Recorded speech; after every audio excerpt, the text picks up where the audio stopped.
जय श्री कृष्णा।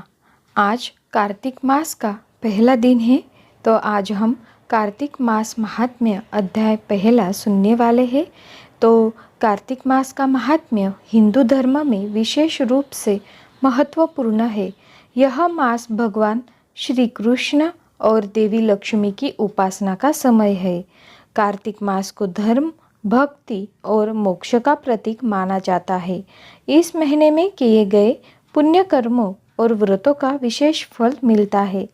कहा जाता है कि इस मास में गंगा और अन्य पवित्र नदियों में स्नान करने से सभी पाप धुल जाते हैं। कार्तिक मास में दीप जलाना, विशेष पूजा करना और व्रत रखना विशेष महत्व रखता है। इस वीडियो में हम 30 दिन तक अलग अलग दीप जलाना, विशेष पूजा जो है, व्रत कैसे रखते हैं, सबका महत्व और तिथि जानने वाले हैं। तो आप 30 दिन तक हमारे साथ जुड़े रहिए। और यह मास आस्था, परिश्रम और समर्पण का समय है, जिसमें श्रद्धालु अपने जीवन में सकारात्मकता और संतोष लाने का प्रयास करते हैं और मनचाही इच्छा भी हमारी पूरी हो जाती है। तो हर दिन कार्तिक मास महात्म्य सुनना चाहिए। तो चलिए हम शुरुआत करते हैं। कार्तिक मास महात्म्य अध्याय पहला। मैं सिमरू माता शारदा, बैठे जुवा आए। कार्तिक मास की कथा लिखे कमल हर्षाए। नैमिषारण्य तीर्थ में श्री सूत जी ने 88,000 शौनकादि ऋषियों से कहा, अब मैं आपको कार्तिक मास की कथा विस्तार पूर्वक सुनाता हूँ, जिसका श्रवण करने से मनुष्य के सभी पाप नष्ट हो जाते हैं और अंत समय में वैकुंठ धाम की प्राप्ति होती है। सूत जी ने कहा, श्री कृष्ण जी से अनुमति लेकर देवर्षि नारद के चले जाने के पश्चात सत्यभामा प्रसन्न होकर भगवान कृष्ण से बोली, हे प्रभु, मैं धन्य हुई, मेरा जन्म सफल हुआ।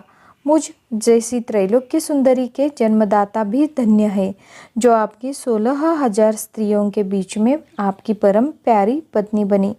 मैंने आपके साथ नारद जी को वह कल्पवृक्ष आदि पुरुष विधिपूर्वक दान में दिया, परंतु वही कल्पवृक्ष मेरे घर लहराया करता है। यह बात मृत्युलोक में किसी स्त्री को ज्ञात नहीं है। हे त्रिलोकीनाथ, मैं आपसे कुछ पूछने की इच्छुक हूँ। आप मुझे कृपया कार्तिक महात्म्य की कथा विस्तार पूर्वक सुनाइए, जिसको सुनकर मेरा हित हो और जिसके करने से कल्प पर्यंत भी आप मुझसे विमुख न हो।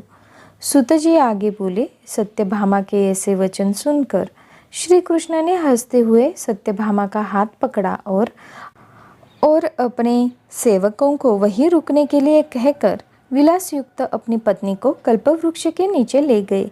फिर हंसकर बोले, हे प्रिय, 16,000 रानियों में से तुम मुझे प्राणों के समान प्यारी हो, प्रिय हो। तुम्हारे लिए मैंने इंद्र एवं देवताओं से विरोध किया था। हे कांते, जो बात तुमने मुझसे पूछी है उसे सुनो। एक दिन मैंने तुम्हारी इच्छा पूर्ति के लिए गरुड़ पर सवार होकर इंद्रलोक जाकर कल्पवृक्ष मांगा। इंद्र द्वारा मना किए जाने पर इंद्र एवं गरुड़ में घोर संग्राम हुआ और गोलोक में भी गरुड़ जी गोओं से युद्ध किया। गरुड़ की चोट से उनके कान एवं पूंछ कटकर गिरने लगे, जिससे 3 वस्तुएं उत्पन्न हुई। कान से तंबाकू, पूंछ से गोभी और रक्त से मेहंदी बनी। इन तीनों का प्रयोग करने वाले को मोक्ष नहीं मिलता। तब गौ ने भी क्रोधित होकर गरुड़ पर वार किया, जिससे उनके 3 पंख टूटकर गिर गए। इनके पहले पंख से नीलकंठ, दूसरे से मोर और तीसरे से चकवा चकवी उत्पन्न हुए। हे प्रिय, इन तीनों का दर्शन करने मात्र से ही शुभ फल प्राप्त हो जाता है।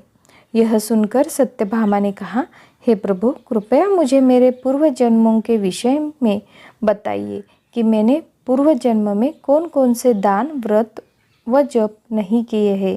मेरा स्वभाव कैसा था, मेरे जन्मदाता कौन थे और मुझे मृत्युलोक में जन्म क्यों लेना पड़ा। मैंने ऐसा कौन सा पुण्य कर्म किया था जिससे मैं आपकी अर्धांगिनी हुई। श्री कृष्ण ने कहा, हे प्रिय, अब मैं तुम्हारे द्वारा पूर्व जन्म में किए गए पुण्य कर्मों को विस्तार पूर्वक कहता हूँ, उसे सुनो। पूर्व समय में सतयुग के अंत में मायापुरी में अत्रि गोत्र में वेद वेदांत का ज्ञाता देवशर्मा नामक एक ब्राह्मण निवास करता था।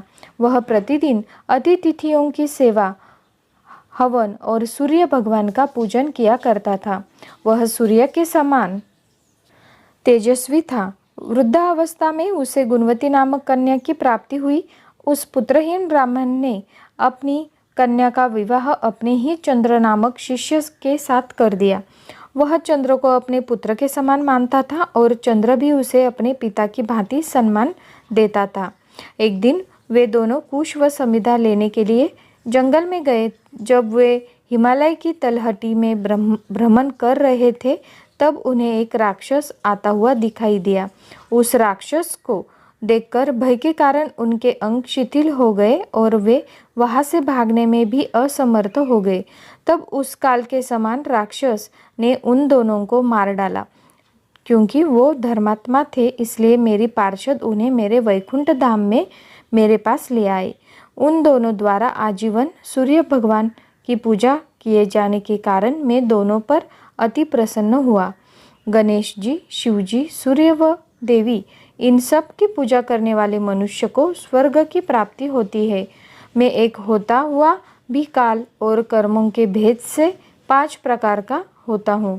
जैसे एक देवदत्त, पिता, भ्राता आदि नामों से पुकारा जाता है।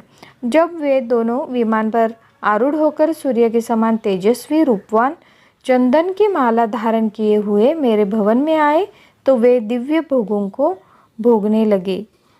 यहाँ पे कार्तिक माह महात्म्य का पहला अध्याय समाप्त होता है।